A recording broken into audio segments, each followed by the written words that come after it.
আমাদের সবার আশপাশের বান্ধবীদের প্রত্যেকের সমস্যা পিসিওএস আর পিসিওডি, এই দুটো বিষয় এটা কি? প্রথম কথা বলি, হুম পিসিওএস আর পিসিওডি একই জিনিস, দুটো নাম শুধু। প্রথম কথা বলি আপনাদের, ভয় পাওয়ার এটা জিনিস নয়, এগুলো বড় বড় সিস্ট হয়ে যায় না, ক্যান্সার হয় না, কিন্তু এটা ভোগায়। কেন ভোগায় না, হরমোনাল ইমব্যালেন্স হয় এই পিসিওডি থাকলে। পিসিওডি ব্যাপারটা কি, ওভারিটা ওভারির মতোই আছে, তার ধর ওপরে যদি ছোট ছোট ফোসকার মতো কিছু হয়, ছোট ছোট ছোট, that is polycystic ovary. Poly multiple, cystic ovary.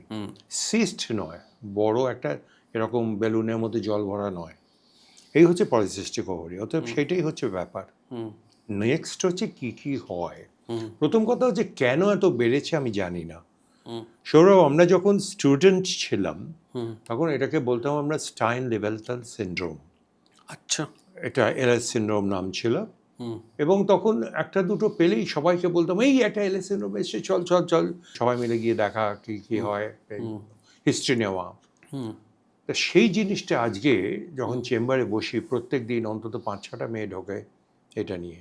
আমার দেখতেও হয় না, আমি দেখে তোমার তো পিসিওডি আছে বলে এরকম করে হাঁ করে তাকিয়ে থাকে, এই তো কিছু দেখলো না, একটা কাগজ দেখলাম বলতে আরম্ভ করে দিল। কারণ এমন ছাপ থাকে কিছু যখন একটা ইয়াং মেয়ে এসছে।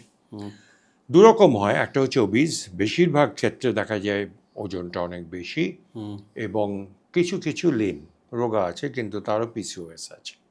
ভেরি কমন হচ্ছে অ্যাকনি, প্রচুর ব্রণ মুখে, তারপর চুল উঠে যাওয়া, কিংবা অ্যাবনর্মাল হেয়ার্স, একটু গোঁফের রেখা, এই জুলপিটা এই পর্যন্ত নেমে এসছে একটা মেয়ের, প্রায়ই দেখবি। হ্যাঁ, ওইগুলো কিন্তু সিমটম। আচ্ছা। যেখানে হেয়ার্স হয় না ব্রেস্টের চারিদিকে, নাভির নিচে, সেখানে হেয়ার গজানো,